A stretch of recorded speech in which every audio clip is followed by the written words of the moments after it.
The street outside was quiet, wind pressing softly against the grey November sky. Jeremiah Cole walked slow but steady, each step measured like a metronome guiding his heart.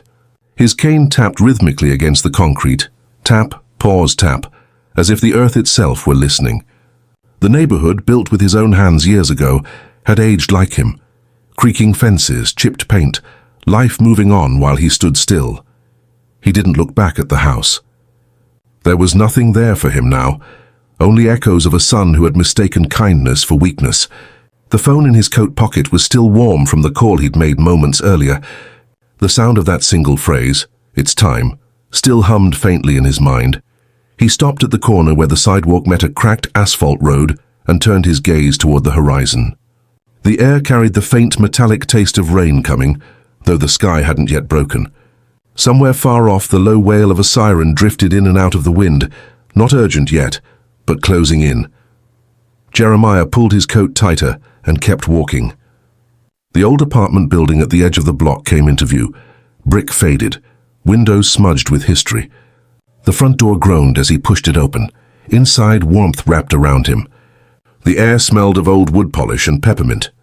The woman at the reception desk, Miss Dolores, a kind face framed by grey curls, looked up and smiled. "Mr. Cole," she greeted gently. "Haven't seen you here in a while. You okay, baby?" He nodded, his voice low and careful. "I'm all right, Miss D. Just need to see Daniel. He's in his office, sugar. Go on ahead." He walked past the framed photos lining the hallway, old community events, fundraisers, the neighborhood watch meetings he used to organize before his heart grew tired.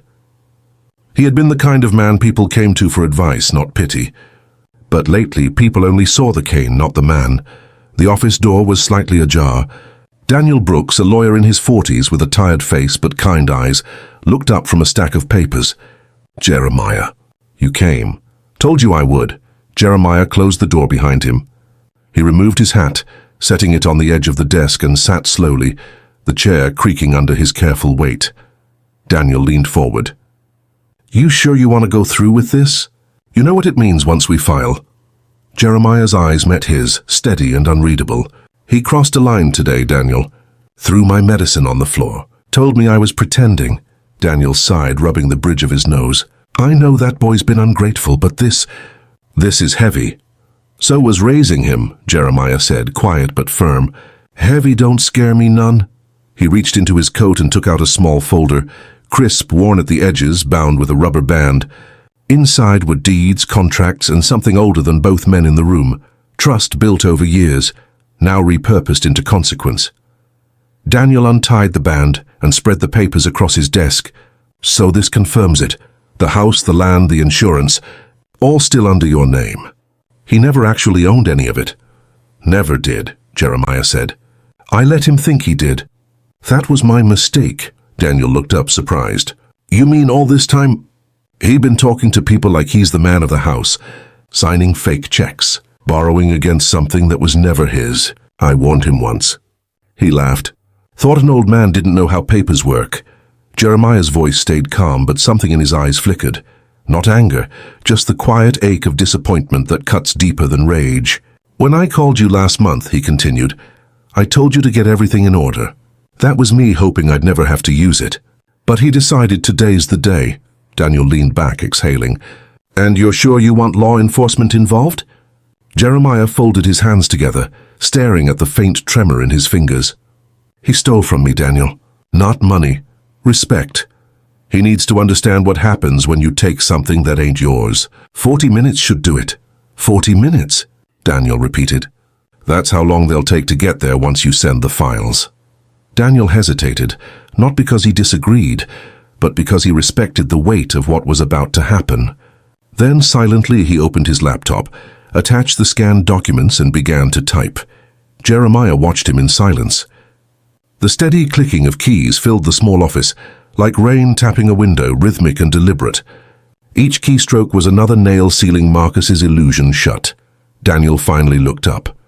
"They'll verify everything, then go straight to the property. It's all legal. You won't have to step foot there again." Jeremiah nodded once. "Good. Let the law do the talking for me. I've said enough." He stood, slow but certain, taking his hat in hand.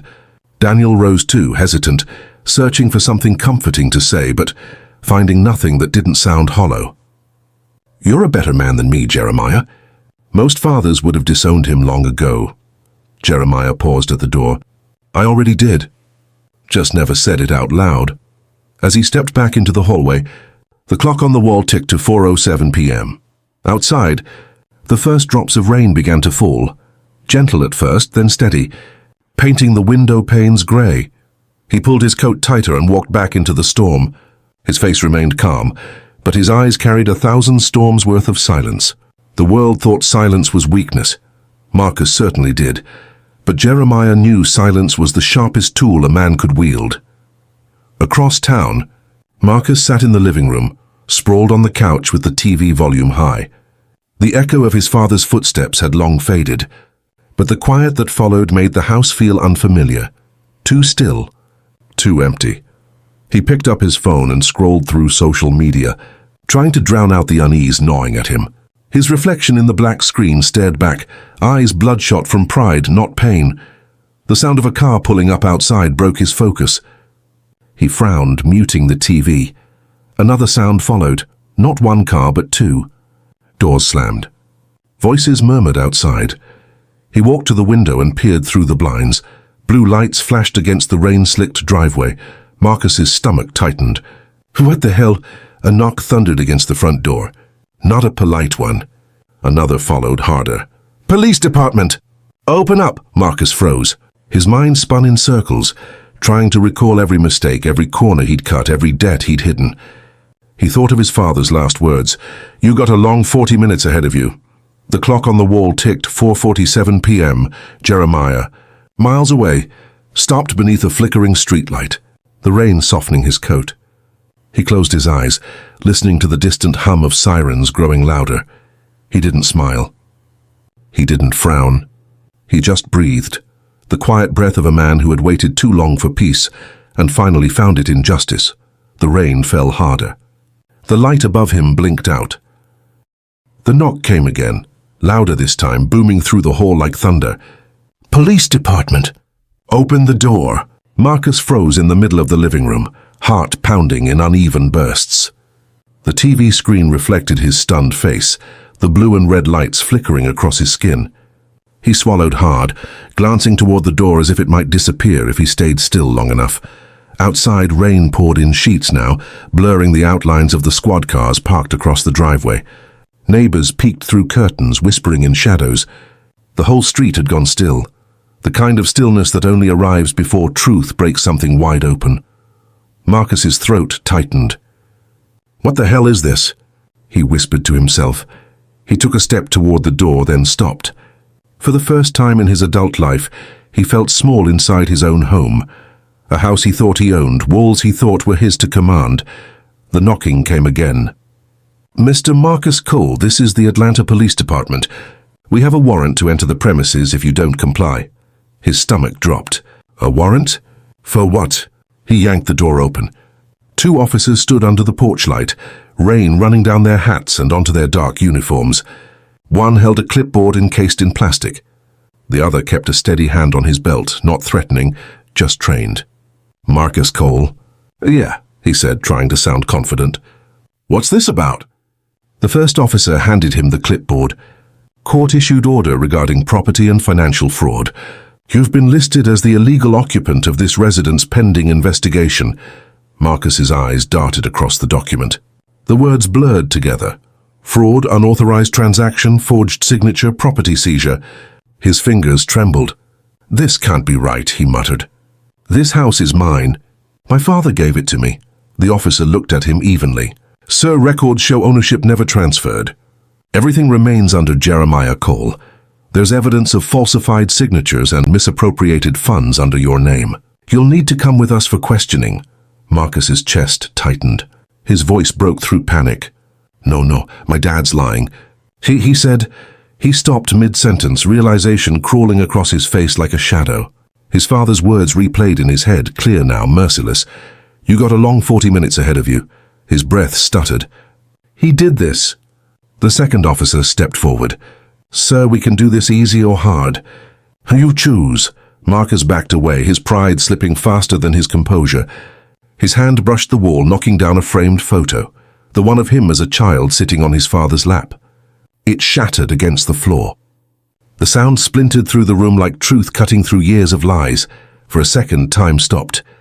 The boy in the picture smiled up from the broken glass, a reflection of the man now cornered by his own arrogance.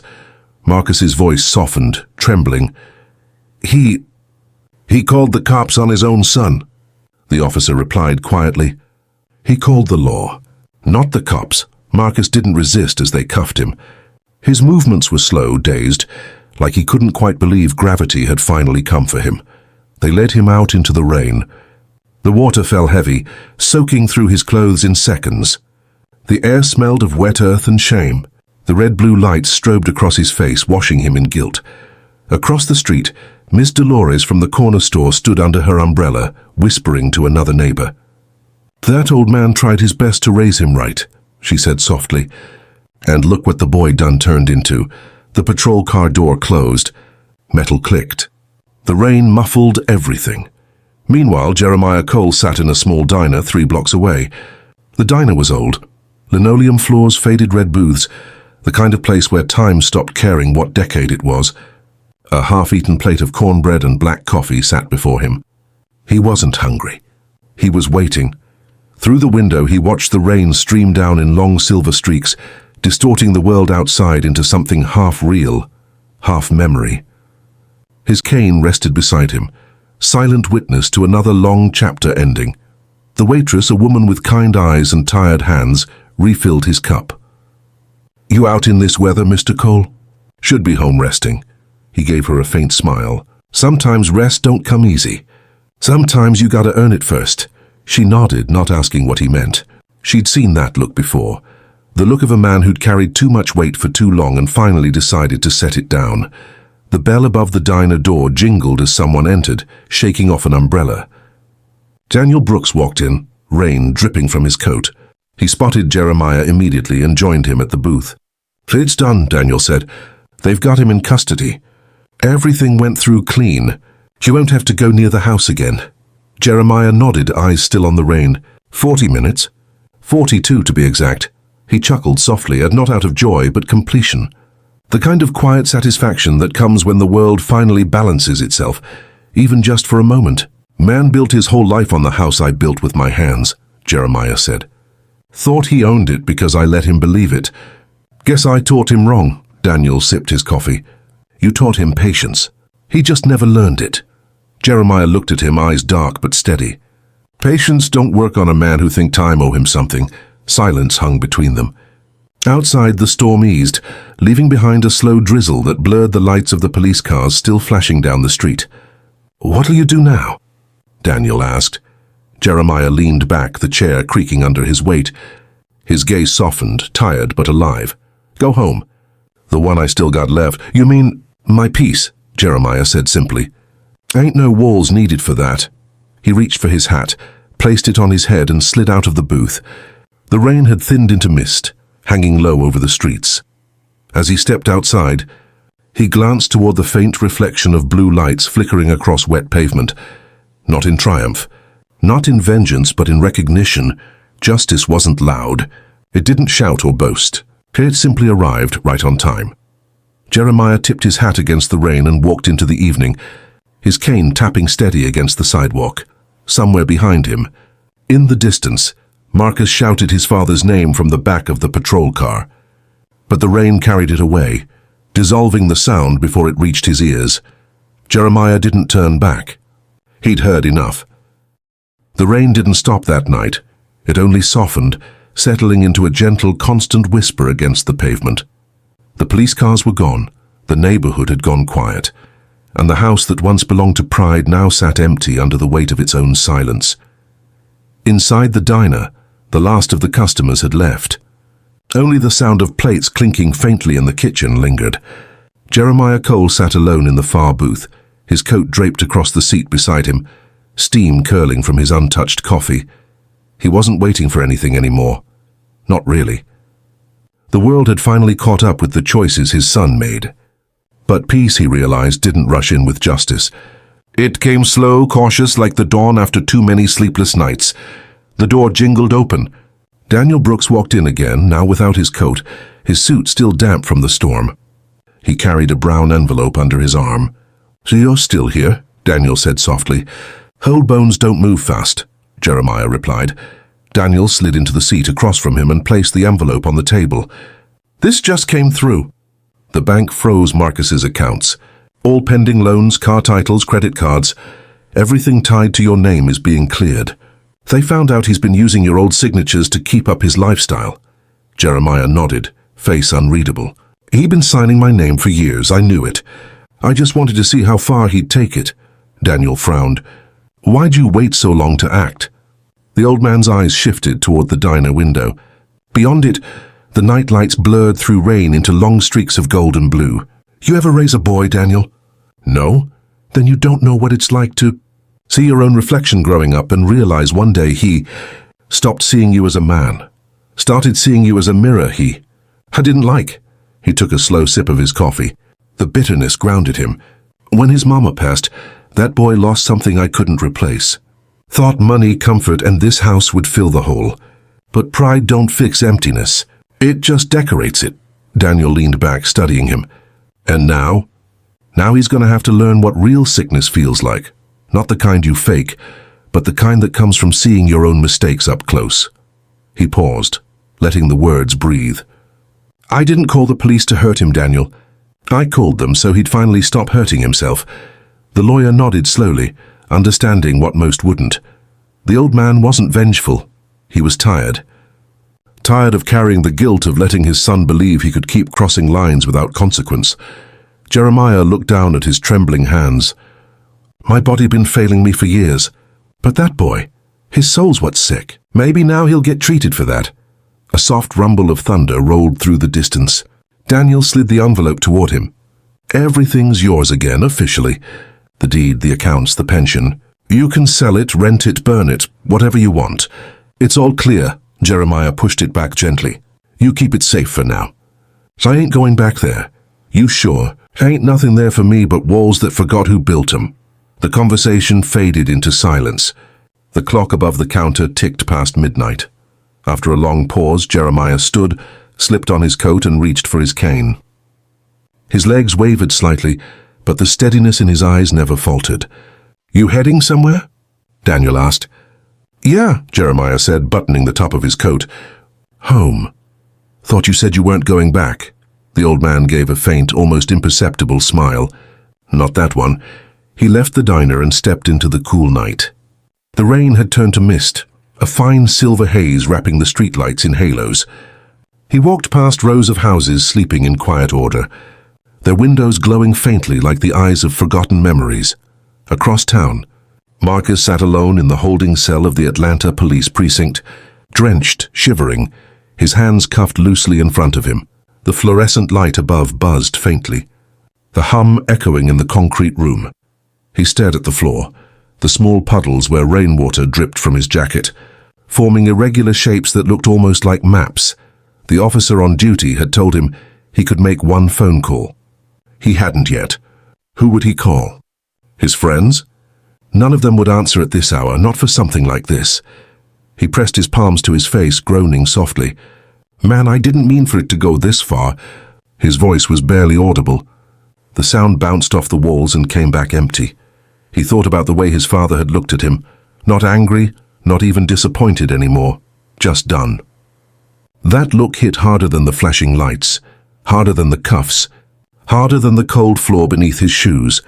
He replayed that last scene over and over, the medicine scattered on the floor, the old man's slow rise from the chair, the quiet words. "You got a long 40 minutes ahead of you."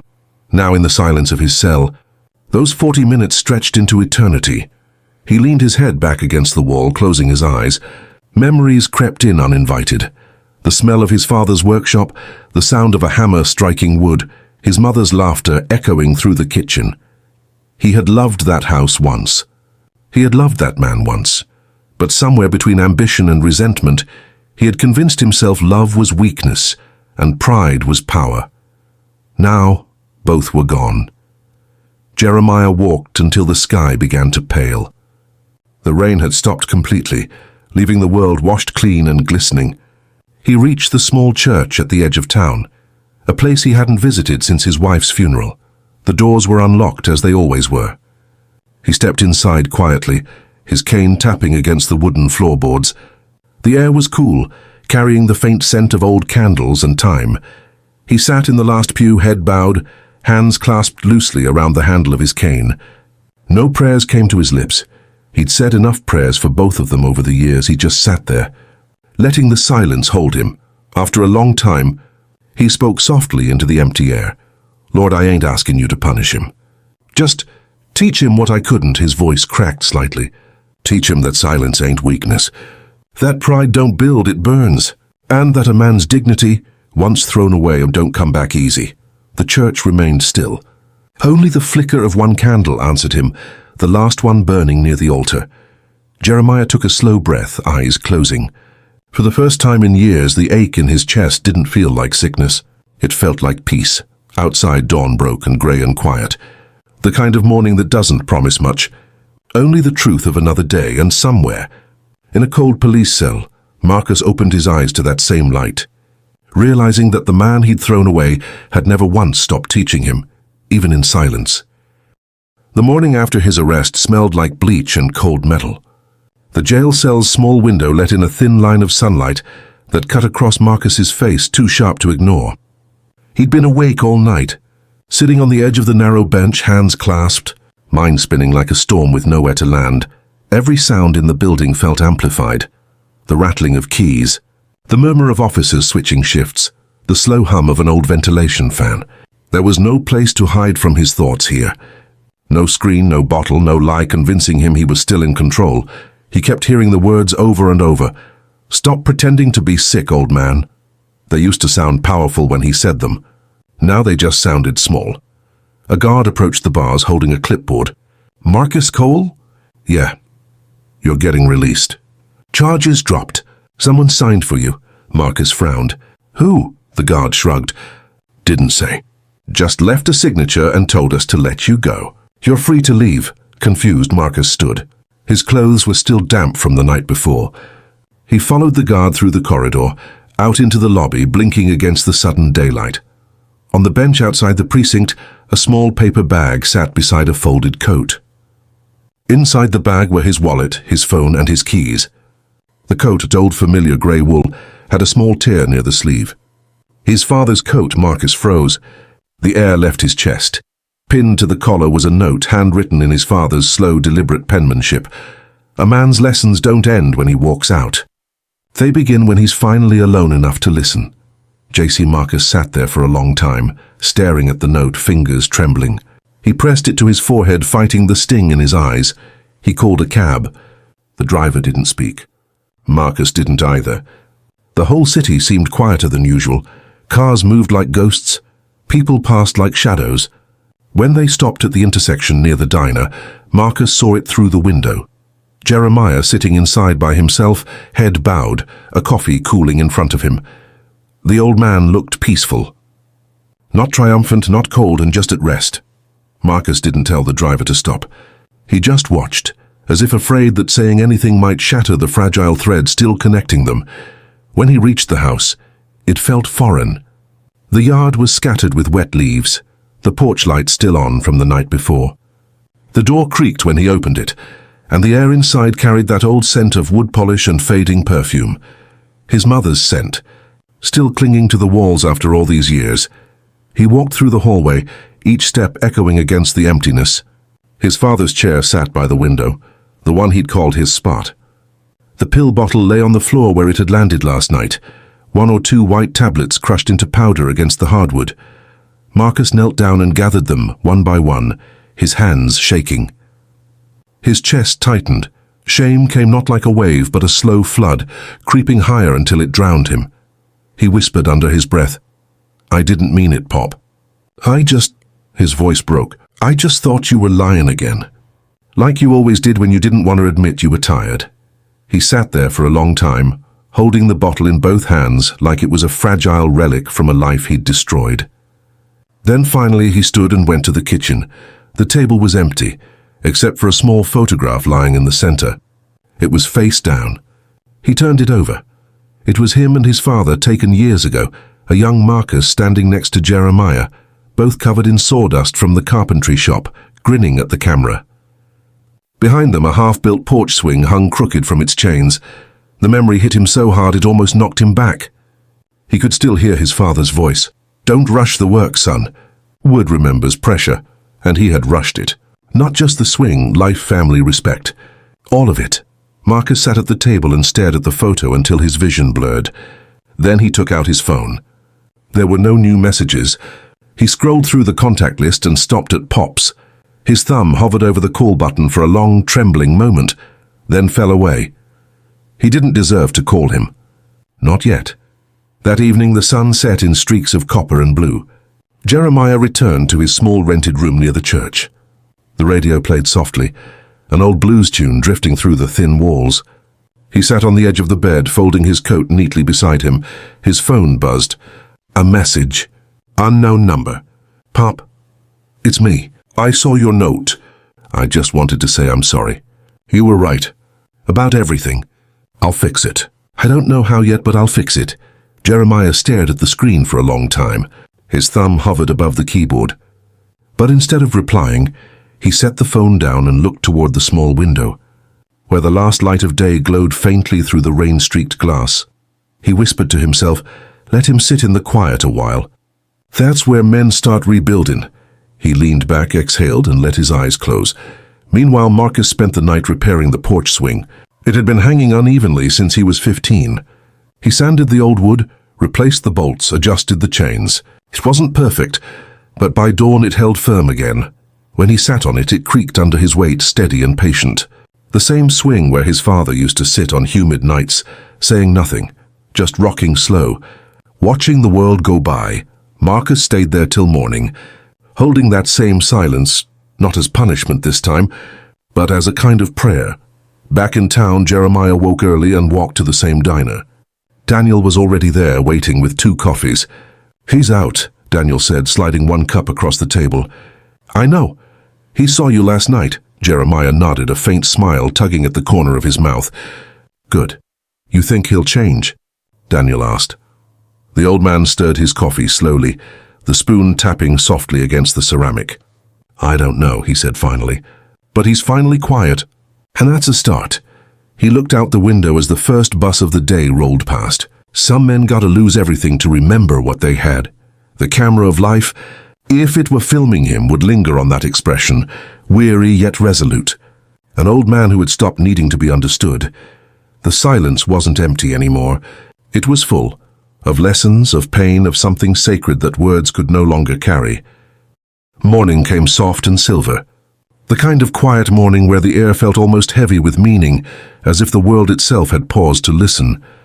Jeremiah Cole sat on a wooden bench outside the church, the one facing the small graveyard where his wife rested. The mist clung low, moving gently through the tombstones like a memory that refused to leave. He held a small folded paper in his hand, a letter he'd written before dawn. The handwriting was slow, deliberate, unshaken.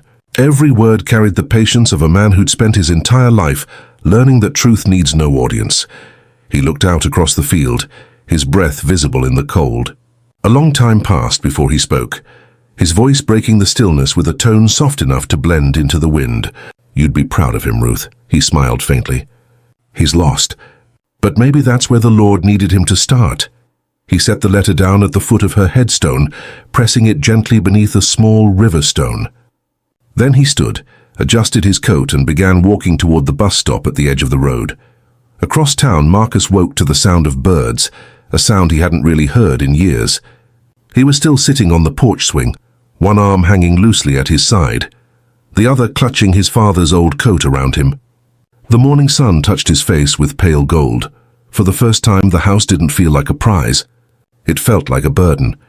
He looked around, the walls, the porch, the rooms filled with things that belonged to a man he'd wronged. Every inch of the space felt like it was watching him, waiting to see what he'd do next. He made coffee, though it tasted bitter and hollow without conversation.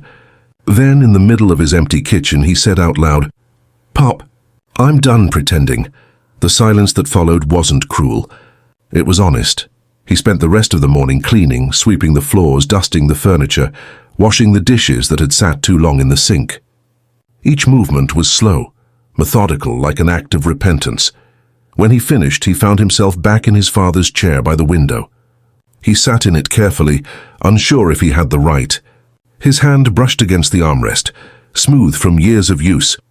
On the small table beside it sat a Bible, its cover worn, the pages full of faint notes written in pencil. He opened it, and a folded paper slipped out. It was another letter, this one addressed simply, "To my son when silence finally finds you." His chest tightened. He unfolded it slowly. "Marcus, if you're reading this, then the house has gone quiet again. That means you've finally stopped running. You always thought my sickness was weakness. You never saw that my strength was in what I didn't say. Pain don't always show in a limp or a cough. Sometimes it shows in patience, the kind that don't break even when it's alone. You can have the house. You can have every board and nail. I built it with my hands so you'd have somewhere to belong. But you won't feel home in it until you build something yourself. Not with money, not with pride, but with care. Take care of the things you broke, even if they don't forgive you. That's how a man earns peace. I ain't angry, boy. Anger's loud. Dignity is quiet. I'm quiet now." Your father, Marcus's eyes blurred halfway through. His throat closed around something too big for words. He pressed the letter against his chest and let the tears fall. Slow, silent, unashamed. He looked around again, and this time the house didn't feel empty. It felt alive, carrying echoes, lessons, and a kind of love that didn't need to speak anymore. He stood, folded the letter and tucked it inside the Bible. Then he walked outside, locking the door behind him. Hours later, Jeremiah's bus stopped in front of that same road. He stepped down slowly, cane steady against the asphalt. He hadn't planned to come back so soon, but something in his chest told him the story wasn't finished yet. When he reached the gate, he saw the house differently now. Not as a memory, but as something that had survived both of them. The yard was clean. The swing, fixed straight, gently rocking in the breeze. He smiled. Marcus was sitting there, eyes tired but clearer than they'd ever been. He stood when he saw his father, unsure whether to speak or kneel or simply breathe. For a long time, neither man said a word. The silence between them wasn't angry anymore. It was earned. Finally, Jeremiah stepped closer, his cane tapping softly against the ground. "You fixed the swing," he said. Marcus nodded. "Didn't want it to stay crooked." The old man ran his hand along the wood, feeling its steadiness. "It's good work." They stood there, the wind moving through the trees, carrying the faint scent of wet earth.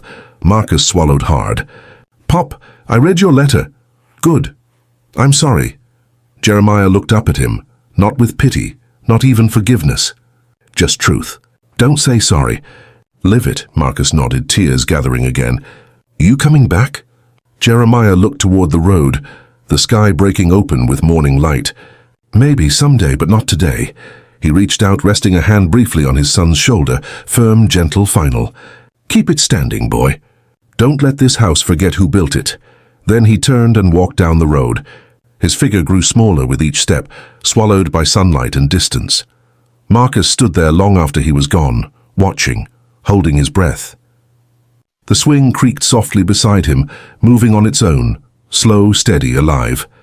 Hours later, Jeremiah sat again on the same bench outside the church. He watched the clouds drift, their edges gold with the late sun. A faint smile touched his lips as he whispered to the wind. 40 minutes was all it took. He closed his eyes. The camera would linger there. The quiet man, the fading light, the silence that carried more power than vengeance ever could. Fade out.